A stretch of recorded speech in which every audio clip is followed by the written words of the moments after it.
En el capítulo de hoy vemos la espalda de mi padre, unos perros me ladran, mi pierna, problemas, Espectaculares. más problemas y problemas. Este es mi Toyota Celica, el cual estamos intentando arreglar.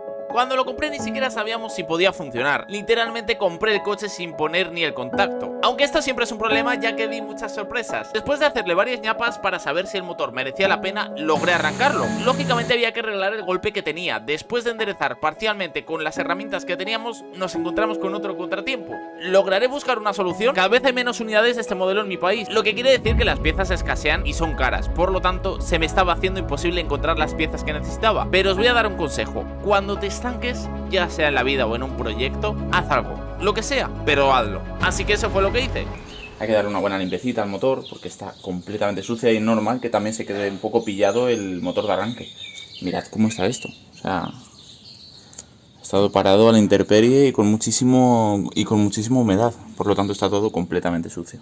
Este motor estuvo abandonado por mucho tiempo, por lo tanto no estaba muy limpio. Para hacer esto ya hice un vídeo enseñando el proceso, ya que nunca había utilizado esta técnica, pero creo que el resultado es de 10. Lo primero es aspirar toda la suciedad superficial. Después de echar un desengrasante rebajado con agua destilada por todo el motor, cuando la suciedad más fuerte se ablande, utilicé una vaporeta, que es como una pistola que echa vapor de agua a altas temperaturas, con lo cual no solo limpia, sino que desinfecta. El motor tenía un montón de grasa, por lo tanto tuve que frotar con un cepillo fuerte. Aunque se puede apreciar cómo se va limpiando poco a poco, me costó. Creedme que me costó. Cuando hice estos pasos, como guinda del pastel, le di bien por todos los plásticos y tubos con un hidratador de plásticos. Y bueno, creo que no hace falta decirlo. El resultado es increíble, literalmente parece otro coche. Aunque por fuera todavía estaba muy, pero que muy sucio. Y aunque esto me gusta hacerlo lo primero, ya que es lo más satisfactorio sin gastar mucho dinero, tampoco sabíamos si el coche realmente tendría arreglo. Así que era el momento. Antes de nada le di aire a las ruedas, las cuales estaban deshinchadas de estar abandonado. Y para limpiarlo por fuera siempre me gusta seguir el mismo procedimiento. Quitar toda la suciedad más fuerte con agua a presión. También aproveché para quitar las marcas negras en las letras de Celica. Esto es algo que no me gusta en absoluto. Parecía que el dueño anterior lo había hecho con vinilo líquido y se quitó bastante bien, aunque luego iremos con ello porque no se quitó del todo. Ahora me gusta dar por las zonas que normalmente no se limpian al detalle, como las llantas, los marcos de la puerta o las juntas. Después de aclarar todo, compré una manopla de microfibras y con un shampoo especial para coches le di por todo el coche. Literalmente creo que es uno de los trucos para dejarlo súper brillante y creo que este coche necesitaba un buen lavado desde hace mucho tiempo. Además, por menos de 15 euros me parece un regalo. Por último hay que secarlo bien para que no se queden las típicas marcas de gotas de agua. Solo con un par de mañanas de trabajo literalmente parece un coche muy cuidado. Si no fuera porque falta medio coche, claro. Ahora sí que sí, necesitamos piezas para poder arreglarlo. Así que dediqué el 100% de mi tiempo a buscar lo que necesitaba. Llamé a todos los desguaces en 300 kilómetros a la redonda de donde vivo. Aunque ninguno tenía lo que necesitaba o me cobraban más de lo que había costado el coche por la mitad de cosas. Así que decidí buscar despieces de particulares. Creo que es una gran opción, ya que hay Celicas con el motor roto o que van a ir al desguace, y encontré uno que tenía absolutamente todo lo que necesitaba, aunque tenía un problema en el motor. Es que el motor así en frío, macho, suena bien, o sea, suena redondo. Tenía hasta el alerón, el cual podría poner para pasar la ITV, aunque el dueño no vendía piezas y el coche entero me lo dejaba muy caro, así que finalmente no llegamos a un acuerdo. Pero finalmente encontré algo bastante inusual. Recientemente se anunció uno exactamente igual que el mío, el cual vendía piezas, así que fui a verlo y fui a negociar el precio con el dueño. Después de negociar el precio de todas las piezas que necesitaba y llevarme algunas cosas del interior, las cuales me iban a venir genial, teníamos un problema. ¿Cómo no? El coche tenía que irse al desguace un lunes a las 6 de la tarde y el dueño solo podía quedar ese día a las 4. Por lo tanto, el chico me dijo: tienes 2 horas para llevarte lo que puedas. Sin quererlo se nos había presentado un reto bastante complicado: hacer el trabajo que habíamos hecho en unos días en 2 horas. Pero no solo aceptamos el reto, sino que nos propusimos llevarnos hasta el último tornillo que estuviera mal en nuestro coche. Para ello me llevé la artillería pesada. Lo que nos interesa es lo de aquí. Los faros se me los voy a llevar. Pero mira, el paragolpes está completo, macho. Esto es una pasada. ¿Ves? Pero bueno, esto se pinta, no pasa nada. Ah, lo del DS, ¿te acuerdas? Sí. La tira esta, ¿esto funcionará? Seguro. Toma ya. El mío no funciona. Mira todos los plásticos. ¿Podremos conseguir las piezas o todo habrá sido en vano? Mientras yo quitaba las piezas estéticas, mi padre quitaba toda la mecánica. Divide y vencerás. El Celica accidentado que compré tenía las patas del chasis ligeramente dobladas y tenían una doblez que no sabíamos muy bien cómo gestionar, la verdad. Pero ¿sabes qué? Sí tiene la doblez, sí. ¿Tiene doblez? Yo te digo, mira. Toma ya, tiene esa doblez. Mira. Venían de serie. No soy ingeniero, pero ¿qué sentido tiene dejar esto en un chasis? Es lógico que en caso de golpe frontal esto se doblará, aunque imagino que será ese el motivo, que absorba el máximo posible del golpe. Pero bueno, son buenas noticias. Además de desmontar, teníamos que guardar bien toda la tornillería y hacer fotos de todo lo posible para saber cómo venía originalmente. Debido a que el nuestro estaba accidentado, no sabíamos muy bien cómo poner ciertas cosas. 2 horas después, No solo habíamos logrado nuestro objetivo, sino que nos habíamos llevado piezas de sobra, así podíamos tener repuestos por si nos encontrábamos alguna sorpresa en el futuro. Literalmente habíamos dejado el coche pelado, bastante espectacular. Ahora ya teníamos la mayor parte de las piezas, aunque del coche del que las habíamos cogido llevaba abandonado más de 6 años, por lo tanto os podéis imaginar cómo estaba todo. Así que solo necesitan un poquito de mimo, aunque de la emoción del momento no nos habíamos fijado en algo. esto no vale para nada. Está, o sea, literalmente si meto el dedo aquí se revienta. Debería de estar como aquí. No, está fatal. Mira ahí aquí. Joder, espectacular este. Joder. Se deshace solo.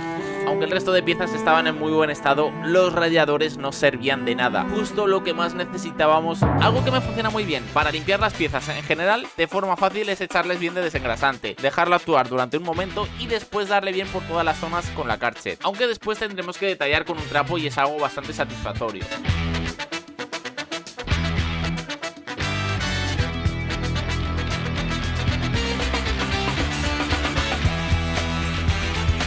Hay una cosa que no me gusta mucho en los coches, al menos sin sentido, y es el tema de las pegatinas. Si no tengo unos asientos Sparco o unos frenos Brembo, no le encuentro el sentido a tener estas pegatinas. Y cuidado, que me he sacado el carnet con 18 años y he tenido 4 pegatinitas en el coche, pero lo veo un poco innecesario, la verdad. De hecho, aunque tuviese unos asientos Sparco, no creo que llevase las pegatinas, si os soy sincero, y menos en un coche de calle, totalmente de serie. Por lo tanto, me propuse quitarlas todas sin dejar ninguna marca. Para esto siempre lo que hago es calentar bien la pegatina para que el pegamento se ablande, y luego poco a poco las voy quitando. Después de que se quedara la marca del pegamento, y esto con alcohol se puede quitar bastante bien, aunque puedes recurrir al disolvente si es una pegatina muy fuerte. Eso sí, no insistas mucho o te llevarás la pintura del coche. A mí me pasó en el maletero con las letras de Toyota, aunque esto ya lo habían intentado quitar, por lo tanto ya habían arañado la zona y habían quitado algo de pintura, por lo tanto teníamos que pintar igualmente. También aproveché para cambiar una de las aletas que habíamos traído del otro coche, la cual estaba mucho mejor que la que traía este coche. Además, para cambiar las bisagras del capó hay que soltarlas de la parte de arriba, ya que estas van debajo de la aleta, así que es un buen momento para hacerlo también. En realidad es sencillo quitarlas, solo quitar tornillos, las grapas que lleva en el paso de rueda y sacarla. Simplemente es ir fijándote un poco y ya está. Este portón del maletero habrá que pintarlo, porque no es solo esto, sino si nos venimos aquí, esto que han quitado lo de Toyota, pues mira cómo está. Está completamente comido de haberlo intentado quitar y bueno, y yo he quitado el pegamento y se ha acabado de quitar todo, así que... Pero bueno, por lo menos está mucho mejor que antes, a mí me gusta mucho más. Y las pegatinas. Las pegatinas, esta se ha quedado muy bien, ni se nota, ni se ve, ni nada. Aquí nos hemos encontrado una sorpresa y por eso está la aleta quitada. Y es que aquí lleva una especie de pletinita, exactamente igual que esa soldada, pero se ha caído. Y esto va así. Lo que pasa que, claro, ha debido de entrar algo de humedad y la soldadura pues se ha ido. Y después volveremos a poner la aleta nueva, la aleta que trajimos del otro coche, ¿vale? Que esta está perfecta, porque esta es verdad que estaba, además de que estaba bastante oxidada, estaba doblada y todo eso, así que el siguiente paso pues va a ser, voy a poner ahora mismo, además voy a poner el alerón, y os preguntaréis, ¿para qué vas a poner el alerón si no te gustaba nada? Pues no me gusta nada, pero según lo voy viendo, creo que podría quedar muy chulo con un buen kit, unas buenas llantas y con ese alerón, sinceramente. O sea, a ver, así no me llama, pero si le cambiamos 4 cosillas, suspensiones y todo eso, no sé, dejadme en los comentarios, pero podría quedar bastante guapo. Pero bueno, como no podemos pasar la ITV con él, lo tendremos que quitar. Aún así, ahora mismo lo voy a montar porque no lo tengo montado, faltan piezas ahí y lo voy a montar sobre todo para no tener tantas piezas en el maletero, porque pronto habrá que empezar también con el interior. Hoy haré eso, lo dejaré así tal cual como está y mañana vamos a empezar con la mecánica. Vamos a hacer sobre todo motor, porque ahora que lo tenemos aquí al descubierto es muchísimo más fácil. Vamos a cambiarle el termostato que va aquí en esta zona, la correa de servicio, los líquidos, la chapucilla esa que le hicimos para ver si funcionaba el coche, un poquito todo lo que viene siendo el motor para luego venirnos aquí y poner los radiadores. Además, el tema de las patas, nosotros medimos, ya están rectas, o sea, ya se podrían pintar, pero antes de pintarlas queremos presentar todo y ver que cuadre todo. Lo único que nos falta es el capó, es el problema. Pero bueno, mañana lo dejaremos todo puesto con faros y paragolpes para ver si cuadra. Incluso el perno este que se nos rompió ha quedado bastante espectacular. Esta tuerca hay que quitarla, ¿vale? Que lo dejamos ahí puesto porque lo soldamos y para que no se moviese y tal. Quedó bastante recto, o sea, no pensaba que iba a quedar así, ¿eh? Pero algo estaba ocurriendo, y es que no cuadraba el alerón. No solo no coincidían los tornillos, sino que ni siquiera tenía sus tornillos. ¿No os parece raro que esté desmontado? Bastante decepcionado con este alerón, la verdad.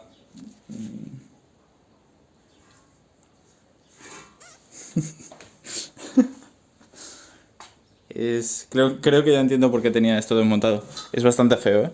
Incluso lo he montado con algunos tornillos que tenía por ahí porque faltaban tornillos, pero creo que quedaba bastante mejor antes. Oye, ¿qué pasa? Tira para allá. Me cago en la mar. ¿Es que está ocurriendo esto? ¿Qué está ocurriendo con los perros? ¿Ganas de molestar a la gente? Es que no sé qué está ocurriendo. Realmente.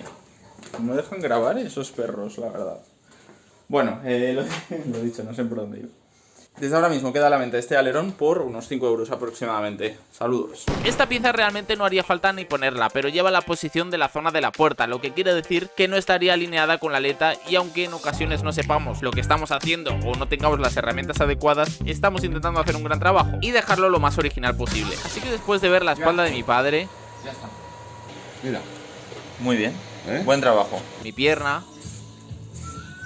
quedó como nuevo. Ahora sí, teniendo esto hecho, ha llegado el momento de cambiar las bisagras. Estas solo llevan 2 tornillos, aunque parezca que están perfectas las que teníamos. Ya he aprendido la lección y siempre cuando tengáis un golpe frontal y el capó se doble, 100% las cambiaría. No son muy caras, ya que es algo que la gente normalmente no cambia, por lo tanto lo verás en todos los despieces y luego te ahorrarás problemas de que el capó no vaya a su sitio. En mi misión por reacondicionar las piezas que teníamos me topé con algo que nunca había hecho y que me hubiera ahorrado algunos euros en el pasado, y es reparar las patillas de los faros. Aunque puedas pensar que esto no es posible o que no durará mucho, estás equivocado. No solo arreglaremos, sino que las mejoraremos y quedarán reforzadas, al menos después de que te cuente esto. Para hacer esto solo tenemos que sujetar la grieta o la patilla partida en su sitio y echarle un poco de silicona caliente, lo cual me costó menos de 7 euros hace algunos años. Pasamos al otro lado para dejar que se quede bien duro y más de lo mismo. Ahora bien, hay varias formas de hacer esto. Después de arreglar muchas patillas te voy a decir cuál es la mejor en mi opinión. Esta no es. En este caso, con una Dremel quité el material de la zona por debajo. Esto se hace para después rellenar con más plástico y, por así decirlo, regenerar la zona. Después quitamos una tira de plástico del propio faro y rellenamos la zona que habíamos dejado sin material con un soldador de estaño. Por la parte de arriba ya podremos quitar la silicona y hacer exactamente lo mismo, pero por arriba. Tampoco profundizaré mucho en el asunto porque haré un vídeo o un short o algo sobre esto, ya que esto no me sirvió de mucho y aprendí otra técnica mucho mejor. Me quedé bastante alucinado cuando acabé. Esto fue lo que ocurrió.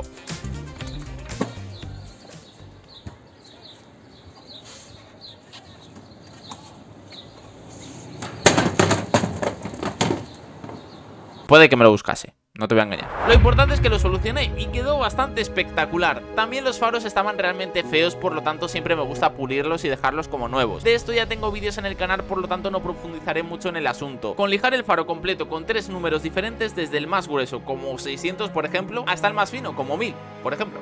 Después con polímero líquido le doy por todo el faro y ya tendremos faros nuevos. Incluso si quieres darle una protección extra, puedes darle una mano de barniz. En este caso no lo hice, pero en un futuro no sería una mala idea. Bueno, me voy a poner un poquito en contexto, ¿vale? Ahora mismo estoy conduciendo, me dirijo hacia la Toyota porque tengo que preguntar 2 cosas. La primera, vamos a hacerle el mantenimiento completo al motor, ¿vale? Bueno, no tenemos todavía todas las piezas, pero hemos encontrado casi todas. Por lo tanto, podemos ir poniendo el radiador, podemos ir poniendo todo el motor a punto. Y resulta que estos coches, cuando empiezan a consumir aceite, lo que hace la gente es echarle un aceite un poquito más viscoso. Perdonad, es que voy conduciendo, ¿vale? Y quería optimizar el tiempo. Resulta que estos motores, cuando empiezan a consumir aceite, pues le echan un aceite un poquito más viscoso para que esto no ocurra, o al menos ocurra en menor medida. Este coche lleva un 1040, lo que quiere decir que es un aceite bastante más viscoso. Entonces me da la espina de que o bien el taller al que lo llevaban, porque esto está hecho en un taller, le han puesto este aceite porque les apetecía, o le echaban este aceite porque el coche ya consumía aceite, ¿vale? Les voy a preguntar si realmente puedo volver. ¿Por qué me está adelantando? No lo entiendo, tío. No lo entiendo, la verdad. Está completamente loco este tío. Está muy loco. Hay alguien que me quiere adelantar. Va pitando a la gente. No, es que se va a hacer aquí un donuts. Creo que se va a hacer. Viene, que viene. Que viene. Que viene, le hago un pique. Solo tengo 90 caballos, ¿de acuerdo? Pero te hago un pique. Cuestión. Bastante desagradable, la verdad. Aquí se nos va de precio en... El anticongelante, para empezar, aquí se nos va de precio en la casa oficial. Así que con esta referencia miraré a ver si lo podemos pillar por internet mucho más barato. Y por otra parte, el aceite no creen que vaya a haber problema. Entonces vamos a montarle el 530, que es el que recomienda el fabricante. Y listo. Después de esa terrible experiencia, era el turno de toda la tornillería. Esta estaba en mayor parte oxidada. Realmente es bastante común en un coche tan antiguo. Cualquier otra persona no le hubiera importado volver a montarlo todo, pero teniendo todo desmontado, poco nos cuesta restaurar toda la tornillería. Para hacer esto solo necesitamos cepillar todo con un cepillo de alambre acoplado a un destornillador eléctrico, para hacerlo mucho más rápido, y así pasé de esto a esto. Hecho esto, lógicamente tenía que proteger estos tornillos con pintura para evitar que en 2 días esto vuelva a ocurrir. El problema es que teníamos todos los tornillos etiquetados para no tener problemas a la hora de montar, y esto es algo que siempre recomiendo. Antes utilizaba vasos, pero los dejas en el suelo, los tiras, acabas perdiendo los tornillos, y con bolsas pequeñas no tendrás este problema. Así que me las ingenié para separar los tornillos y no juntarlos. Para hacer esto utilicé sprays del mismo color que llevaban originalmente. Solamente con dar 3 manos y cubrir bien es suficiente. Sé que para las roscas esto es bastante absurdo, ya que en cuanto metas el tornillo en su sitio se quitará la pintura. Ahora teníamos que afrontar otro problema, y es que los radiadores que cogimos del despiece se deshacían completamente. Poner estos lo único que iba a provocar es que tuviéramos problemas en un futuro bastante inmediato. Así que recordé algo. Parece un coche de UAZ. Un radiador aquí. Perfecto. No, pero está muy bien este, ¿eh? ¿Lo ves en luz? Sí. ¿Sabes? Es que el otro... A ver, el otro seguramente no pierda agua, pero le tocas un poquito y se hunde. Claro, sin embargo el otro no. Y el del aire Este acondicionado... está igual, este está, mira cómo está. Este está para tirar a la basura. Según nos comentó el dueño anterior, este lo cambió porque se le partió una zona donde va conectado un tubo. Esto pasa más de lo que pensaba. De hecho, venden en las tiendas de recambios y en internet unos adaptadores reforzados que van a rosca. Antes de nada es importante limpiarlo bien por dentro, ya que no sabemos dónde ha estado este radiador. Para esto solamente necesitamos llenarlo con agua destilada y moverlo bien para remover toda la suciedad del interior. Y cuando salga el agua completamente limpia, ya lo tendremos limpio. Aunque en esta ocasión estaba bastante limpio por dentro. Parecía incluso que no se había llegado a montar nunca. Para arreglar un radiador del agua, lo más importante es comprobar que el tubo de retorno que va en este lado puede entrar por aquí, por el adaptador que hemos comprado. Aunque normalmente ya vienen con la medida. Lo único que la rosca era demasiado grande, pero fue tan sencillo como hacer el agujero más grande con una broca. Después podría roscar aquí, pero al ir agua por aquí nos pareció una mejor idea hacerle una rosca de cero para que entrase solo. En este caso también era algo muy largo, así que tuvimos que cortarlo para que no sobresaliera. Y cuando lo tenemos dentro, antes de apretar te recomiendo echar algún sustituto de juntas o silicona especial para altas temperaturas. Aunque no es obligatorio, creo que te puede ahorrar problemas en el futuro. Antes de montar todo, siempre me gusta comprobar que funciona bien. Estos electros llevaban muchísimos años sin usarse, pero funcionaban como el primer día, y sabiendo que todo funciona bien, solo tenemos que desmontarlos y montarlos en el que íbamos a conservar. Para hacer esto solo lleva 2 conectores y unos tornillos. Después los sacamos y ponemos en el otro. Después de reacondicionar las piezas que teníamos, era hora de montar. Ahora bien, esto siempre es un dolor de cabeza en un coche accidentado, ya que tienes que dejarlo todo en su medida, si no, nada cuadrará. Y aún así, tampoco lo hará. Por lo tanto, nos apuntamos bien las medidas que tenía que tener. Estas medidas no las encontramos por ningún sitio, así que las medimos del coche que fuimos a desmantelar. En este caso estaba bastante bien, pero faltaba enderezar un poco todo. Los pernos estaban ligeramente doblados. Con poner las tuercas viejas y golpear sobre ellas para no dañar la rosca es suficiente, aunque aún no teníamos la medida que necesitábamos. Esto es realmente complicado cuando no cuentas con las herramientas necesarias. Después de enderezar todo lo que nos permitía, nos cargamos un perno, y esto es algo que podía ocurrir y lo sabíamos. Éramos conscientes de ello. Ahora solo teníamos que afrontar la situación e intentar solucionarlo. Para arreglar esto solamente necesitamos un perno con la misma rosca, los cuales puedes encontrar en cualquier ferretería. Esto viene de serie con un punto de soldadura, así que limpiamos bien la zona y fue lo que hicimos. Antes de comenzar a montar teníamos que hacer todos los mantenimientos. Esto ahora es muy fácil, pero en cuanto empecemos a montar con los radiadores y todo el frente, la cosa se va a complicar. Para esto dividimos fuerzas. Mientras mi padre se encargaba de la mecánica, yo fui arreglando algunas cosas de la carrocería, como las taloneras, que estaban completamente sueltas, y para evitar problemas con las piezas y viendo cómo estaba el coche, dudo que se haya hecho el mantenimiento completo antes, así que comenzamos por el termostato. Como dato, podéis comprobarlo si lo metéis en un cazo con agua hirviendo. Cuando este agua coja la temperatura necesaria, este se abrirá, y cuando lo enfríes se cerrará. Esto puede venir muy bien para saber si está aquí el problema o no. Después de comprobar que funcionaba un termostato que íbamos a tirar, podemos continuar. La correa estaba bastante bien, pero para ponerlo todo nuevo la cambiamos. Para hacer esto siempre me gusta mirar la posición que lleva, y con eso ya podemos hacer una idea de cómo va. Es bastante sencillo. Es como mirar un mapa. Por otro lado, las taloneras le habían echado silicona, ya que tenían las patillas partidas. Como esto estaba muy seco, lo único que hacía era estorbar, así que lo quité con un cúter y después solo había que reparar las patillas. Mientras tanto, le cambiamos el aceite y su filtro. Este aceite estaba realmente negro. Creo que he visto pocos coches con este aceite negro, y eso que tengo un coche diésel. Eso sobre todo nos indica que el coche no ha sido muy cuidado. También comprobamos con el imán que no hubiera ningún tipo de metal ni nada extraño. Y no creerás lo que encontramos. Aquí están, mira. Vamos a pillar. También sustituí las grapas de las taloneras, las cuales estaban partidas, y por fin ha llegado el momento de montar toda la mecánica para dejarlo operativo. Ahora es cuando podemos tener problemas. En cuanto coja temperatura y veamos cómo funciona, veremos cómo funciona todo. Lo primero es cambiar el colector y poner el nuevo. Como esto ya lo hemos hecho varias veces, nos costó muy poco. Lo único que tuvimos que tener en cuenta esta vez es dar el par de apriete marcado por el fabricante, ya que esto se iba a quedar montado durante bastante tiempo. Cambié el caudalímetro por el que venía con este coche, ya que sabíamos que funcionaba bien, y comencé a montar todo. Esto es importante porque es posible que haya que mover hacia un lado u otro, sobre todo porque hay como unos contrachapados que sujetan el radiador y los faros, los cuales no medimos, y al ser un material tan fino habría que ir dando forma poco a poco, sobre todo para que todo se alinee correctamente. Creo que lo menos divertido para reparar un coche es esta parte, y es llevar todo a su sitio. Hasta ahora tiene muy buena pinta y todas las líneas están yendo a su lugar. Esto está alineado de aquí. Alineado Perfecto. de aquí. Faltan esos dos. Esos dos. Eso habría que quitar el paragolpe, le damos plaf plaf Para arriba y perfecto. Aunque había algo que no me cuadraba en absoluto, y es la zona del soporte del radiador, donde estaba agarrado el faro. A simple vista no tiene mala pinta, eso es verdad, pero en cuanto te acercas puedes apreciar que algo está ocurriendo. ¿Será suficiente todo el tiempo que hemos invertido en el coche? ¿Podremos llevar a su sitio todas las piezas de las que no tenemos medidas? No lo sé. Lo que sí sabemos es que pase lo que pase, no nos vamos a rendir, y vamos a continuar solucionando los problemas que se nos vayan presentando. No olvides suscribirte y pulsar la campanita para no perderte el final de este proyecto que tantos desafíos nos está planteando.